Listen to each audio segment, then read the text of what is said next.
Welcome to Hydroelectric Power. We will cover topics like the dams, the tidal energy, and energy through rivers. Notice, fun fact, California has a lot of hydroelectric power plants. Even though we have a lot of drought, we have a lot of water that we get from the hydroelectric power process. Okay, so basics how a hydroelectric dam works is much like the story we've been hearing, except we do not have to boil the water this time. We just have to get the water to move using gravity. So we dam up a river and we build this big giant wall for all the water to build up behind the wall with all this pressure. And then down below, we have this intake where it takes in the water and it goes through this thing called the penstock. And the water pushes the turbine, which then becomes the same story. Connects to the generator, which makes the electrons move, gives us electricity, and delivers it out to the infrastructure. So the difference with hydroelectric dams is no boiling water. There's no thermal component. It just makes the water flow using gravity. Good old gravity. So the water cycle is very important to hydroelectric power. If we aren't taking care or have enough water, then we don't have enough to make this work in the dams. And lately we've had droughts so far down, it goes below this intake level. And so we don't have enough water to run through the dam to do this whole process. So it's very important we control our water, we replenish our water, and we don't use too much so we have enough to make this whole damn thing happen. Okay. So there are a lot of good things about dams and there's a lot of bad things about dams. I like this graphic because it shows a bit of both on one graphic. So the orange things are disadvantages, the green are good things or advantages. So let's start with good. The water is there year-round, and this is a storage for water, and so you can take it out, you can use it for irrigation for your crops, you can use it for recreation. Here's a guy on the boat. It can become drinking water. Oh, there's recreation, the fishing. It can make electricity pretty cost effective or cheap, some may say. And then flooding downstream can be regulated because you control how much water is coming out of that dam and regulate the flow of the river down below. So you also have to remember on the downside, before this dam was here, this was just a regular old river. And then they dammed it up and all of this filled in with water, so it became flooded. It destroyed forests, cropland, and maybe people lived there and they had to leave because they flooded out that area.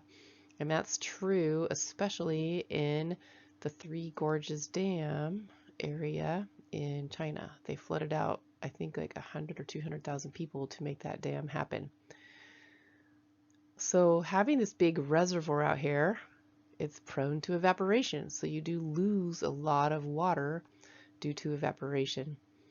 Downstream, you've got these estuaries and cropland, and they are not getting the nutrient-rich silt because the silt is behind this dam, all settling right there. And so you're not going to get these nutrients downstream because they all sink down behind this dam. Now that can cause a few things. Number one, over time, this will become more and more shallow because the silt is building up behind it.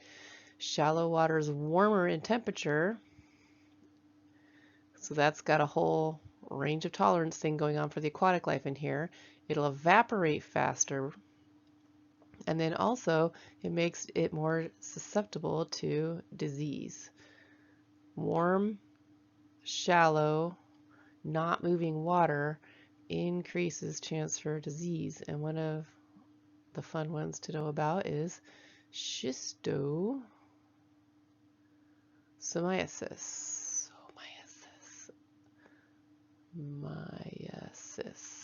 And it kind of comes from snails, and it can cause blindness, death, lots of sickness. So that's from standing water that's warm and too much stuff going on. Now the other thing with a whole bunch of nitrates and phosphates standing behind, you have that potential for your good old friend, eutrophication. So there's a lot of stuff going on in a dam ecosystem that's good, bad, and otherwise. Okay, what if this dam breaks? Then you have a risk of flood. Now, this whole thing here with migrating and spawning fish, we'll talk about in a second in more detail, but that also is a problem. So are they okay to use? Are they not okay to use? There's actually quite a few legislative pieces of law right now to blow dams up and get rid of them and put it back. And I believe one just happened to be blown up in Washington recently, maybe this summer. Okay, so that's the dam. So that's usually at a river that's moving. The other way to get energy from water is the tides, the ocean. Think about it. It's constantly moving up and down, going, going, going. And so why not take advantage of that natural motion? So there's a couple of ways to do that. So this one is in Scotland, where they have the swamp. And so these are like these big long things, and as the waves go up and down, it moves throughout and it makes a motion of going up and down. These guys are actually secured to the ocean floor, and then there's these little spinner guys, turbines on there, so as the tide goes in and out, it's going to spin those little turbines and do the whole thing that we know once we connect up to a turbine. There are also some that float up on the surface, and they go with the motion of a wave up and down, and then the up and down, it's like a turbine kind of laid on the other side, and as it goes up and down, that motion creates the movement for the turbine to go. So some options. The more creative you can be, the more options there are. Okay, so what happens here? There's two things we're looking at here. So this is an oscillating water column, OWC, and this is as the water oscillates. So think of a wave much like a pendulum. This whole back and forth movement. So it just goes swing, swing, swing, swing, swing, like a pendulum.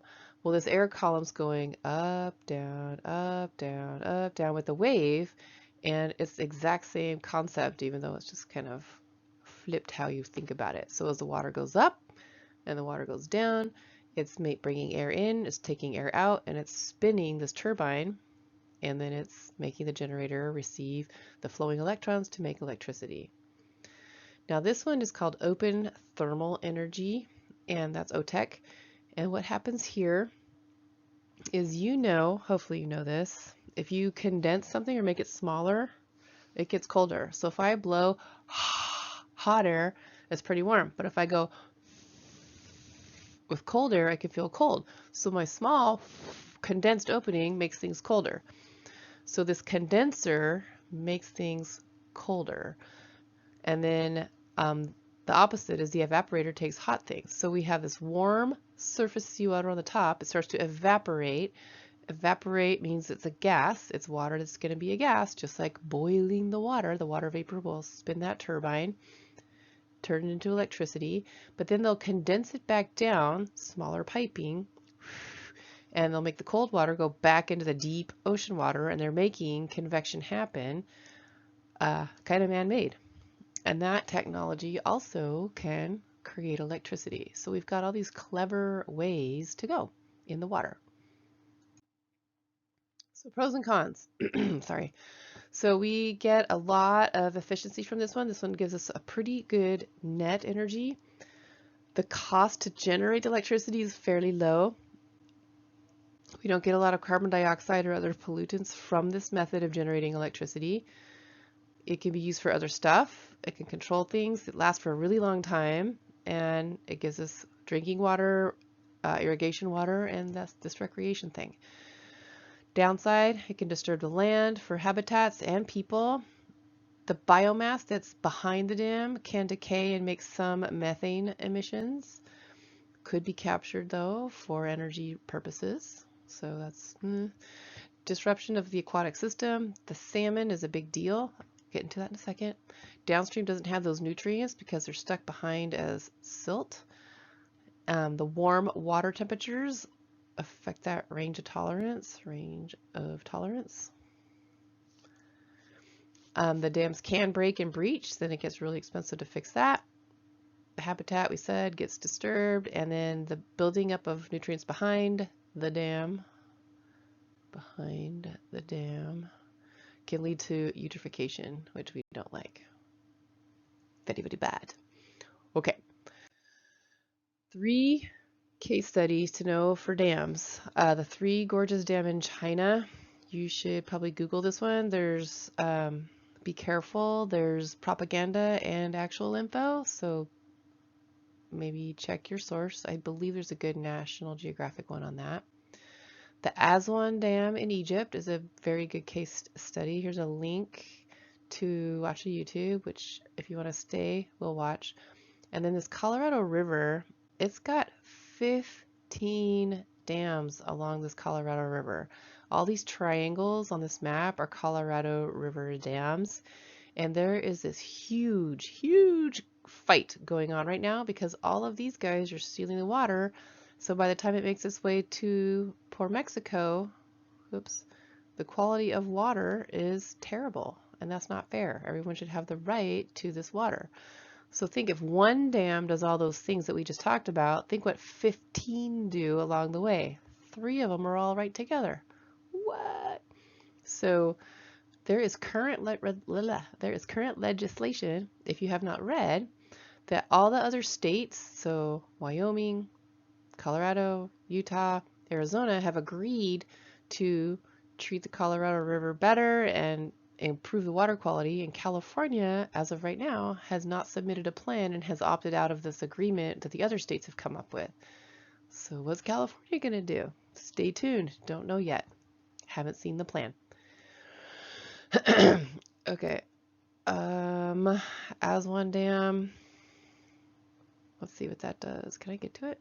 Oh, it won't let me. That sucks. Okay, I'll put the link so we can in the calendar so you can watch it.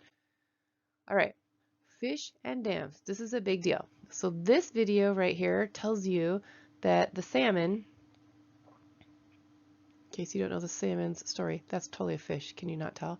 The salmon is born upstream in fresh water. And it makes its way down over time to the ocean. And it lives its life in saltwater. And then when it's about to die, it wants to repopulate, ensure its species gets to continue. And so it will remember, it's imprinted in its little salmon brain where it was born, and it will swim up the ocean, up the river it came from, and it will not reproduce or spawn until it gets to its original hatch site. That's a great story. And it will fight. Like, these salmon are beat up when they get there. They're hitting rocks, they're jumping back up, because you've seen rapids, there's rocks and water going down. They have to avoid the bears and whatever else is trying to eat them. It's a terrible, like, journey, epic battle to get back up there to spawn and carry on their species. So then, hold on. Sorry. So then we have put these dams in the way. So how's a salmon supposed to go back up to this riverway where there's this giant dam going out to the ocean? So he's trying to swim back up here, and he's jumping through these rocks, and he's making his way through all these horrible obstacles, but there's no way he can make this jump. That's nuts. He can't do it. It's not going to happen. So we're losing like salmon populations because they can't make the jump up the dam to get there. So what did we decide to do? We came up with this option called fish ladders. And fish ladders are these little gradual steps with water in them that kind of walk the fish up each little thing. So there's water in here, and the fish can go here. The fish can jump this far, and so he just jumps his way up, and he can rest when he needs to. The steady does it, makes it up. That's great. So the fish ladder was this awesome invention, and it was great until somebody figured out if they just hang out here. This is a bear. I know you can't tell because I'm a really bad drawer. But anyways, the bears figured out, wow, if they just sit here and wait, the fish in the salmon ladder will just whoop, leap right into their mouth. So that happened. That was a thing. So the bears kind of thwarted the story behind the salmon ladder. It still works, but there's a little downside to it. Okay, so now we have come to the innovation of the salmon cannon, which looks like this.